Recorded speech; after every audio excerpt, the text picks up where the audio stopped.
In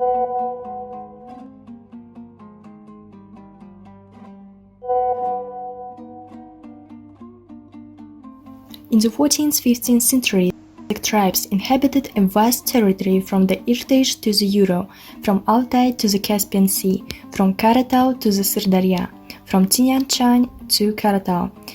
The main population of Kazakh steppes was made up of such tribes as Uysuns, Khanly, Konrads, Naimans, Kereys, Mangits, and many others. The nomadic tribes of Kazakh steppes at that time were part of one of three states, the Nogay Horde, Mongolistan, and the Abu Khair Khanate. However, none of them could ensure the security and preservation of ethnic and territorial integrity, create the necessary conditions for daily economic activities. The Abu Khair Khanate was going through a period of economic and political decline. Within the state, the Khan had to wage a continuous and fierce struggle for supreme power with the dissidents of Jochi. The growing feudal oppression led to spontaneous actions of the people against the arbitrariness of the Khan's power. The situation worsened after Abu Khair was defeated by the Oirats in 1457. This forced the bulk of the population to look for the force that were capable of freeing the people from the rule of Khan Abu Khair. Sultans Janibek and Kerey, both dissidents of Uruz Khan, became the spokesmen of the interest of the people and leaders of Kazakh tribes. Being unable to fight with Abu Khair, Kerey and Janibek chose to leave their native steppes and go to the tribes that recognized them as their leaders, to Mongolistan. Its ruler, Khan Yesenbuga, received the Kazakh sultans favorably and allocated them land on the banks of the Chu River. Yesenbuga hoped to ensure the securities of the borders of his state, which was also subjected to raids by the Oirats, and to preserve its territorial integrity. So, according to the dating of Muhammad Haydar Dolazi in 1465, the Sultans Kerey and Janibek founded the Kazakh Khanate here. Kerey became the first Khan of the new state in a place called Qozybasy.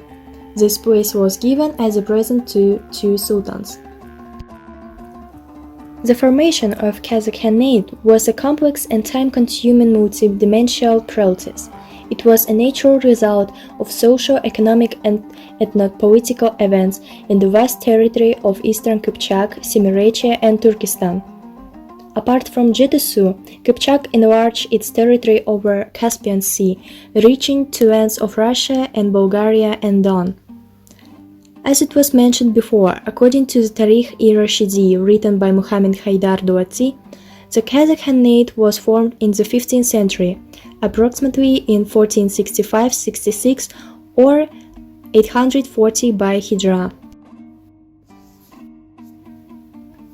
The specific course of the formation of the Kazakh Khanate is associated with the internal political state of two states on the territory of Kazakhstan, the Abu Khair Khanate and Mongolistan. In both states, the economic power of the nomadic nobility increased, its centrifugal aspirations grew. The most influential leaders of the clans and tribes of the eastern Deshti Kypchak and Semirechye strove for a political independence. The main reason for the emergence of the Kazakh Khanate is associated with the emigration of part of the Uzbek Ulus, headed by the Sultans Kerey and Janibek, to Mongolistan in 16th, and with the split of the state of nomadic Uzbeks. According to the Shajire by Shakari, the reason for the split of the state into two parts, Uzbeks and Kazakhs, was a disagreement between the tribes. The distant ancestor of the Arghans, the famous Dair Khoja, was a bey during the reign of Abu Khair. For justice, he was nicknamed Aghjou Bey. At the same time, Abu Khair's favorite was the leader of the Kypchaks, Kublandy Batыр.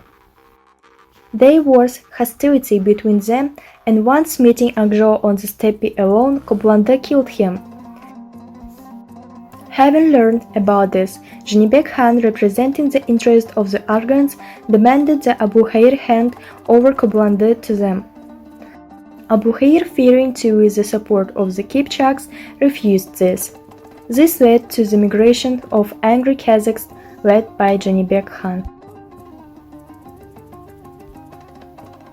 Taking advantage of this split, the great-grandson of the powerful ruler of Akorda Urus Khan Janibek, the son of the famous Akorda Khan Barak, and his relative Kirey, in the second half of the 15th took away from the Khanate to Moghlistan, the tribal groups of the nomadic and semi-nomadic population dependent on the Kazakh steppes.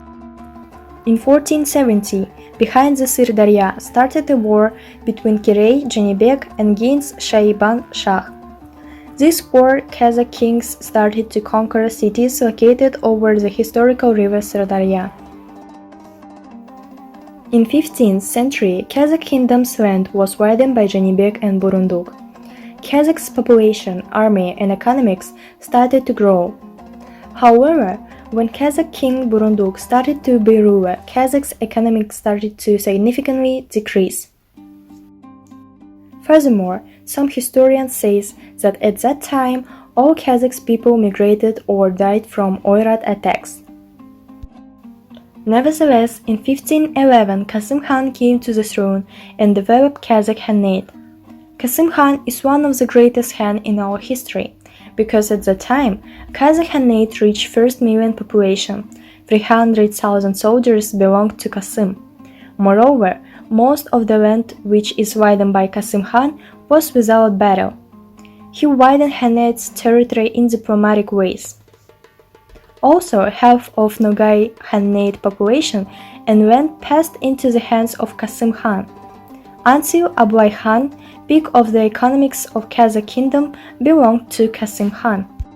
After the death of Kasım Khan, in the land of Deshti Kipchak started chaos till Khaknazar Khan. The final approval of the Kazakh Khanate is associated with the name of Kasım Khan, who transferred the capital of Kazakh state to Ulutau and built a mausoleum there in honor of the ancestor and first Khan of the Kazakhs, Alash Khan. Kapiev connects the origin of the Kazakh people and state with the name of the legendary ancestor of Kazakhs, Alash Khan. And this happened according to the Shejire in very distant time when the ancestors were still alive. The patriarchs of Kogam, Maiki, Kotan, Kondager and others. According to the legend, the horsemen lifted Alash Khan on a white felt to the very top of Ulutau. Therefore, the name Alash for the Kazakhs serves as a battle cry and national-wide idea. They said that his followers then agreed to go to the enemies with the cry Alash. Hence the saying, when the Alash tribes acquired the common name Alash, when Alash became a Khan. Thank you for watching and subscribe to our channel. It was Kazakh's history in 5 minutes.